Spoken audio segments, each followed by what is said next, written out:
How you doing? My name is Terry Stewart. I'm with Shaker Products.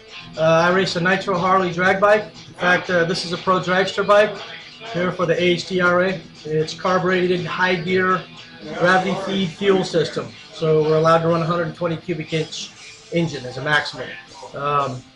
So I run a pro dragster. It's all gravity feed, it's carbureted nitro. So we're really restricted and challenged in the way that we can deliver fuel to the engine.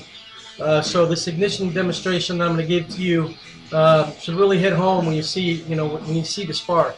But like for an injector bike, a Pro Fuel or a Top Fuel bike, this system is awesome. It's awesome for my bike. I had to take it off of my bike because I need to re-engineer my fuel system in order to feed enough fuel in here. Because the system just dried my fuel tune-up completely. Dried it out. So normally I run on this bike. It's common. It's Dyna 4000 Top Fuel ignition module.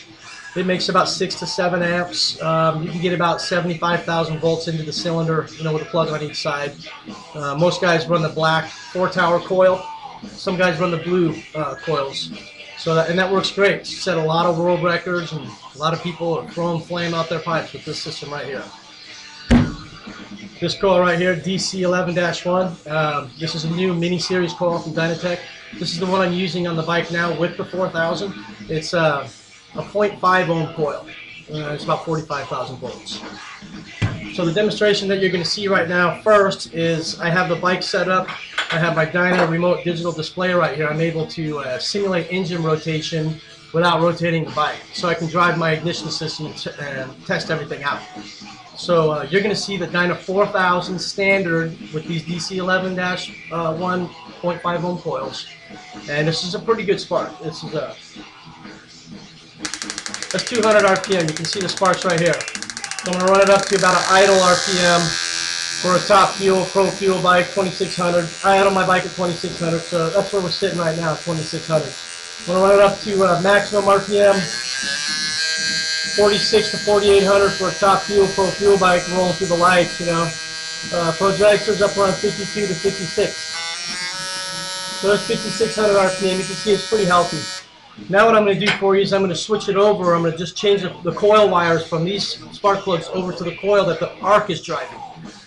Because on the Dyna, on my drag bike, which is a pro dragster, when I beta tested this ignition system last year, my bike would stumble as soon as the dump can right here would go dry. It's got about 6 ounces in it.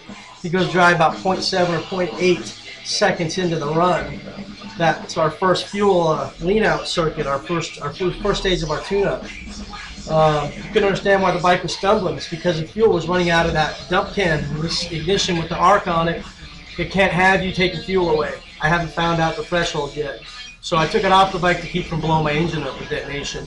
Now I have it back on the bike with the Dyna 4000 on one side and the ARC on the other. So I'm hoping that that'll help me feed enough fuel with this little pro dragster. However, a Dyna 4000 with an ARC on it, on an injected Pro Fuel or Top Fuel bike, doesn't seem to be a problem. I got a couple of guys, Tracy, Kyle, and Tommy Sloan, have beta tested this for me really well.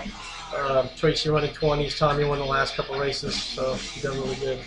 So what you're going to see now is 5 sparks per hit. This is going to be, well, if you set your timing up at say 4600 or 46 degrees, at this time you're going to see 5 hits in a period of 25 degrees after your timing mark. So let's switch this over. You can tell a noticeable difference. That's because now you're hearing 5 sparks at once. So when we're normally sending 240 volts to the Dyna 4000, now we're sending 580 volts to the coils. So, and this is a CDI conversion, okay? So you wire coils up in a different fashion than what you're normally used to with an inductive system. So right now in the room, all these oxygen cells are being ionized. I can smell it. It smells like a bottle of argon's been opened up in my room. Because this spark is so intense. I'm going to run it up to an idle RPM. There's 2600 RPM idle. Pretty fair. It's a big spark, making some noise. I'm going to take it up to a trap light RPM for a Top Fuel bike. It's 46, 4800 for a Top Fuel bike going through the lights. That's pretty common. Pro dragster, 56, 5800. I'm going to take it up to 9800, which is the rev limit on my simulator.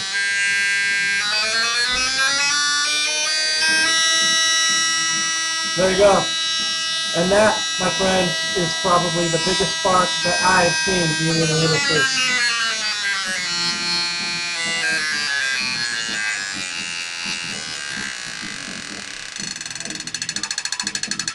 The 5 sparks multi-strike operation only works up to about 3,000 RPM because then we can't charge the coil fast enough to get 5 hits out of it.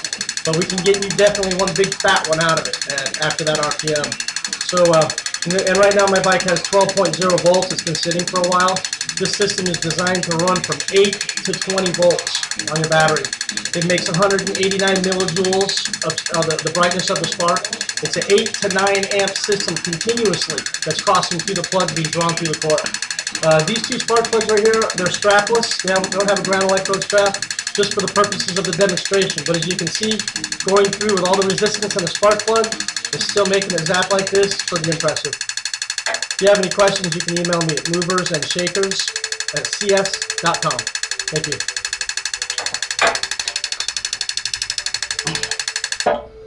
Hurt myself.